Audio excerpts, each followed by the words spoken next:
世界経済の未来、ドル体制、現状と未来。おはようございます。こんにちは、こんばんは。今回は、世界経済の未来、ドル体制、現状と未来をまとめました。ドル体制とは、国際通貨としてアメリカ合衆国ドルが基軸通貨として機能する体制のことです。この体制は、第二次世界大戦後のブレトンウッズ体制の下で確立され、現在も世界経済の基盤を支えています。ドル体制を維持するために、米国は常にドルの価値を安定させることを国是として振る舞っています。アメリカ合衆国はドルの供給量をコントロールし、インフレを抑制するなどの政策を実施してきました。またドルの価値を維持するためにはドルに対する信頼を高めることも重要です。そのためアメリカ合衆国は大統領が変わっても常に軍事力や経済力によってドルの価値を守ってきました。ドル体制の歴史。ブレトンウッズ体制の確立。1944年から第二次世界大戦後国際通貨体制の安定を図るためにアメリカ合衆国、イギリス、フランス、ソビエト連邦など44カ国が参加したブレトンウッズ会議が開催されました。この会議でドルは金との交換レートが固定され、国際的な基軸通貨としての地位を確立しました。他の通貨はドルに対して固定相場制を採用することになりました。これにより、ドルは国際貿易や金融取引の決済に広く用いられるようになり、ドル体制の基礎が築かれました。金打換制度では、各国通貨からドルに変えれば、そのドルから金に変えることができたので、信用の裏打ちもありました。ニクソン、ショック。1971年、アメリカ合衆国のニクソン大統領は、ドルと金との交換レートを廃止するニクソン、ショックを発表しました。これにより、ドルは変動相場制に移行しましたが、ドルは依然として国際的な基軸通貨としての地位を維持しました。プラザ合意。1985年、アメリカ合衆国の貿易赤字を縮小するために、アメリカ合衆国、日本、西ドイツ、イギリス、フランスの5カ国が行った為替レート調整の合意です。この合意により、ドルの対主要通貨の価値が下落し、アメリカ合衆国の貿易赤字が縮小し、ドルの国際的な過剰供給が是正されました。これにより、ドル体制の安定化に寄与しました。ベルリン、コンセンサス。1989年、東西ドイツの統合を契機に、アメリカ合衆国、イギリス、フランス、西ドイツの4カ国は、自由貿易、民営化、規制緩和を推進するベルリン、コンセンサスを形成しました。このコンセンサスは、ドルの国際的な価値を維持するために重要な役割を果たしました。中国のドル建て貿易決済の拡大。1994年、中国はドルと人民元の為替レートを固定する管理変動相場制を採用しています。これは、中国の高度経済成長を支えることをも目的に、付随国家としてドルの国際的な価値を維持するために重要な役割を果たしました。歴史まとめ。米国は、過去からずっとドルを国際通貨とするため、主要国と合意を求めながら、軍事力や経済力の裏打ちを堅持し、ドルの価値を守ってきました。ドル体制を維持するためのその他外交レートを、ドルの強制的な使用と、制裁対象国へのドル使用制限。アメリカ合衆国は、軍事力や経済力などを背景に、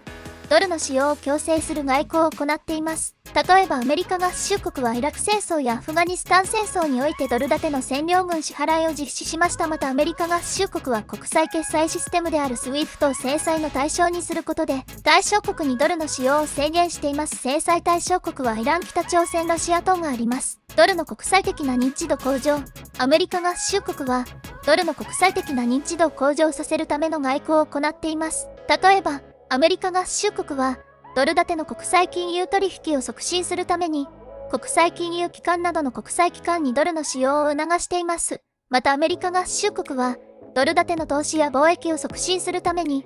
外国政府や企業に対してドルの使用を奨励しています。ドルの信頼性維持。アメリカ合衆国はドルの信頼性を維持するための外交を行っています。例えばアメリカ合衆国は財政赤字の削減やインフレ率の抑制などドルの価値を維持するための経済政策を実施しています。また、アメリカ合衆国は、ドルの国際的な使用を拡大することで、ドルの信頼性を高めようとしています。貿易黒字国との外交交渉。ドル体制は維持したいが日本からの輸入を少しでも抑える交渉です。1969年日米繊維交渉。米国内に日本の繊維製品が氾濫し米国の繊維産業を保護する目的で交渉を開始。日本は繊維製品の米国への輸出量を制限することと引き換えに、米国から繊維製品の輸入制限を撤廃してもらいました。日本の繊維製品はその後も米国に輸出できただけでなく、世界最大の繊維輸出国になりました。1970年日米半導体交渉。日本からの半導体輸入が米国の半導体産業に与える影響が大きいとのことで交渉開始。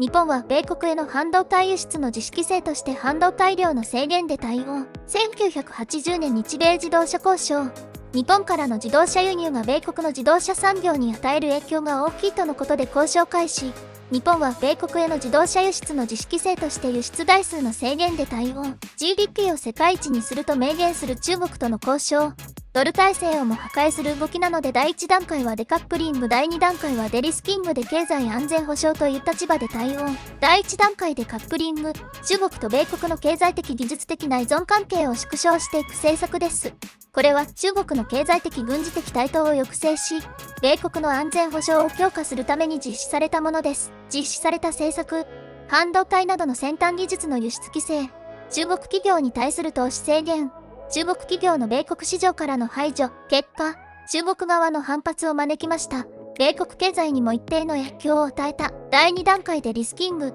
中国との経済的技術的な依存関係を縮小しつつ、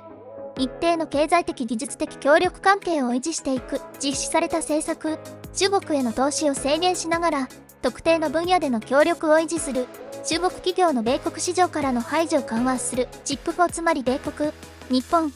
韓国、台湾の4カ国が半導体のサプライチェーンの強化を目指して協力する枠組みで、中国の最先端半導体製造に関して排除する意図がある。狙う結果、中国との経済的な相互依存関係を維持することで中国の経済的軍事的台頭を抑制しつつ、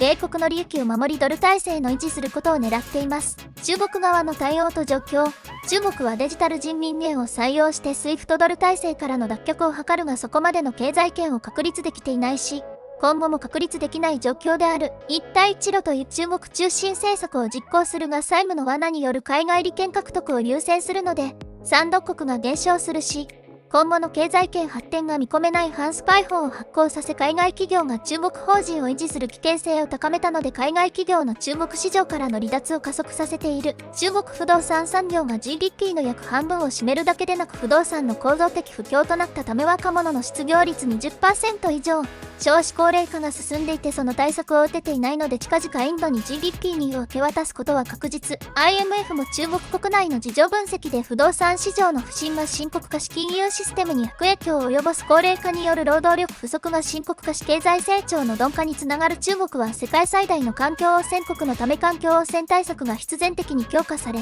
経済活動への制約が強まることによりマイナス成長に陥る可能性を指摘している。外交レートをまとめ過去から現在に至るまでまとめると、米国外交は海外派遣してベトナム戦争、アフガン紛争では負けたこともあるが、ドル体制を守る戦いには常に勝利し続けている。このようにドル体制は今後も維持される。ドル体制の規模外貨準備高2023年1月、世界全体12兆ドル、ドル建て 6.6 兆ドル、55%、ユーロ建て 2.2 兆ドル 18%、円建て 0.6 兆ドル 5%、外為市場取引額の通貨別シェア2022年アメリカドル 44%、ユーロ 15%、円 8%、イギリスポンド 7%、中国元 4%、外為市場の取引通貨のペアの比率2022年アメリカドルとのペア 88.4%、ユーロとのペア、アメリカドルとユーロペアの 22.7% を除いて 7.8%、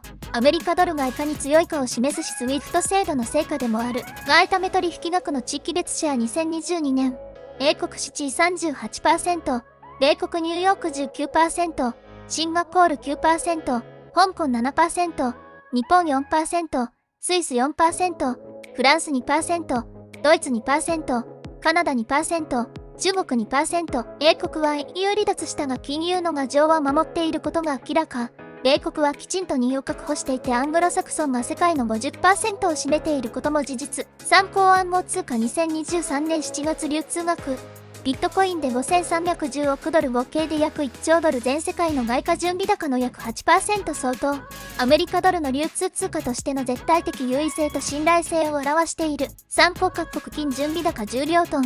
ドル換算2023年8月米国8133.5トン229、3億ドル、ドイツ3391.2トン100、3億ドルイタリア2451.8トン72、9億ドルアメリカドルの流通通貨としての絶対的優位性と信頼性を表している。まとめ。ドルに関して体制と体制の歴史、体制を維持するための米外交史、そしてドル体制の規模を確認してきたが、アメリカドルの基盤は盤石で今後もソフト、ハード含めた柔軟かつ枯渇な米国外交によりその地位は守られるように考えられる。米国よりも先んじる技術、マネジメント、ソフト等を勝ち取らないと互角には戦えない。ただ、AI 技術、宇宙開発のアルテミス計画等やっぱり最先端は常に米国あるいは米国中心であることも事実。日本はまずものづくり日本で、米国を怒らせずに先行するのが一番の得策か、そして隠れた潜在力を高め、米国と互角に切磋琢磨する共存共栄路線が、世界を丸く収め、豊かに生きる最善の道かと、一言、日本の潜在力を高めるのは他人ではなく、これを視聴していただいた、あなたです。ぜひ、